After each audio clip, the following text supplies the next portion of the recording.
Feedbacker is quickly becoming my favorite aka overused effect on the new Helix 3.7 firmware. Today we'll be discovering how to use the feedbacker effect in a worship setting, covering a quick introduction, effect settings, control settings, and a bonus use case for the effect which I'll review at the end. Quick introduction for the Gen Z viewers who have never experienced guitar amp feedback before because all you've known is multi-effects and you've never gigged in a venue before with live amps. Feedback is a natural phenomenon that occurs when the sound from your amplifier speakers is picked up by the guitar's pickups and sent back through the amplifier, creating a closed feedback loop. On an acoustic guitar with front-of-house speakers, there will be an undesirable high-pitched squeal. But on an electric guitar being driven by an amp, standing in front of the amp and deliberately bringing it to feedback can be musically pleasant. Just watch Joe Satriani's Flying in a Blue Dream for a prime example of musical guitar feedback. If you're a such fan, smash that like button. This physical experience of initiating and controlling feedback is an art form that is lost in the multi-effects world because, well, you don't have an amp to complete the feedback loop. And that amp, take it from me who's gigged at clubs in the early 2000s,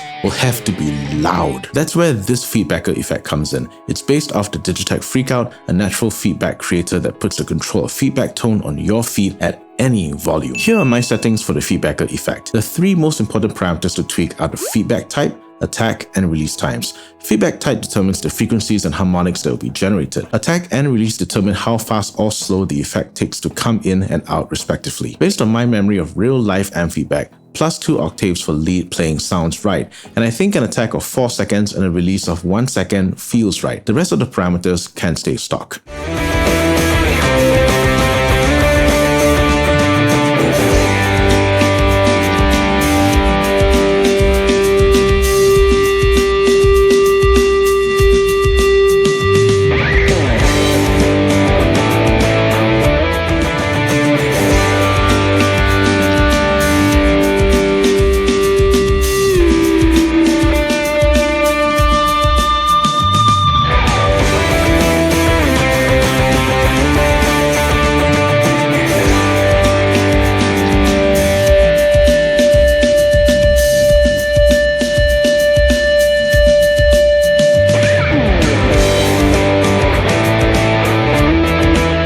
Notes and most YouTube coverage of the feedbacker will advise you to assign a momentary switch, meaning that the effect is only on when you press it, but I'm going with a different approach. I'm going to instead change the switch type to latching, so the effect stays on as you would a normal pedal. I'm doing this for two reasons. First and most importantly, church music dynamics can change quite quickly. In large bands, 2 or 3 electric guitarists play, and when the lead guitar stops playing his loud, overdriven instrumental, a rhythm guitar can come in with a cleaner picking sound during the breakdown. For most of us regular Joes who are the only guitar on the worship team, that switch between lead and rhythm sometimes must be near instantaneous. This is where the Helix's snapshot functionality comes in. Snapshots allow very quick changes from lead to clean sounds without having to press a whole lot of foot switches. Consider this example.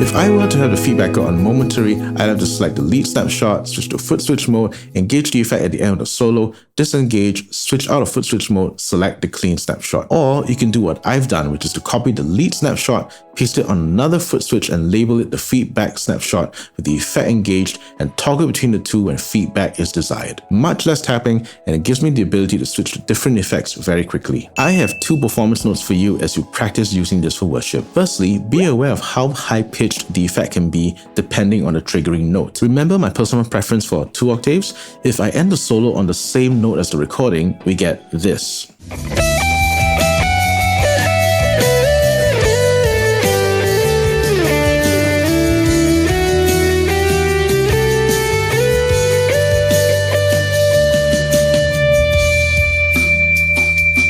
To make sure your sound guy doesn't prematurely mute you out of habit of killing feedback, I recommend improvising and ending solos on a lower note so that the +2 octave feedback will be in a musically pleasant zone.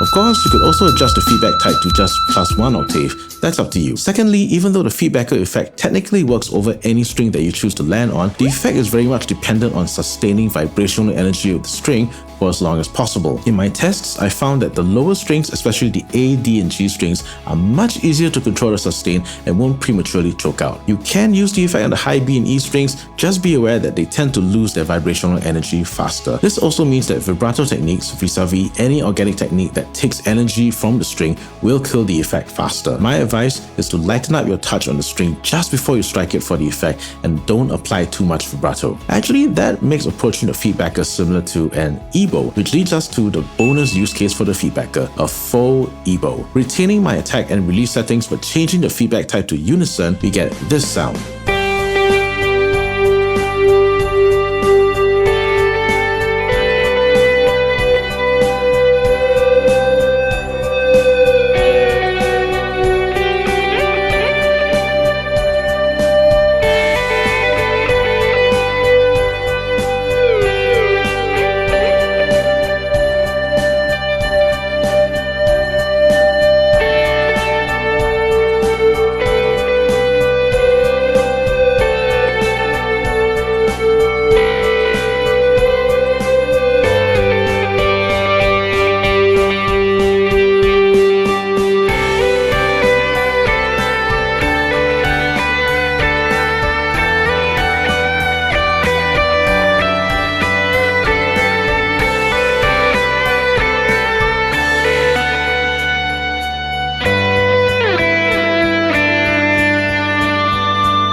Granted, it's not as authentic as using a real Ebow, but for a short section requiring long, sustaining notes of delay and reverb, it's a lot easier playing this than reaching for a separate device that you can drop. And I have dropped my Ebow many times.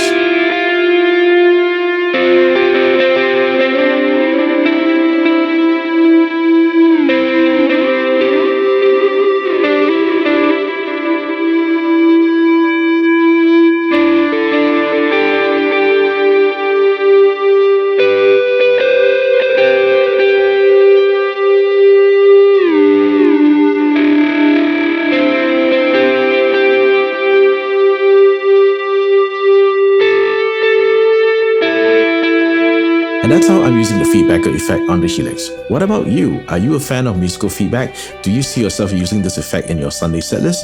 Let me know in the comments. Speaking of using this effect, this Sunday Ready preset is available on my Droff pack, so existing Droff pack users, check your folder link for a free update. And for those of you who like how it sounds and want to give it a try, the download link from my Buy Me a Coffee page is in the description box and pinned comment. If you want to hear more of this preset, I have a dedicated video explaining my tweaking process in my Tonal Recreation series, where I try to approximate the Nigel hand-drop tones I hear from older Hillsong tunes. This preset is appropriately named Vintage Droff. See you there.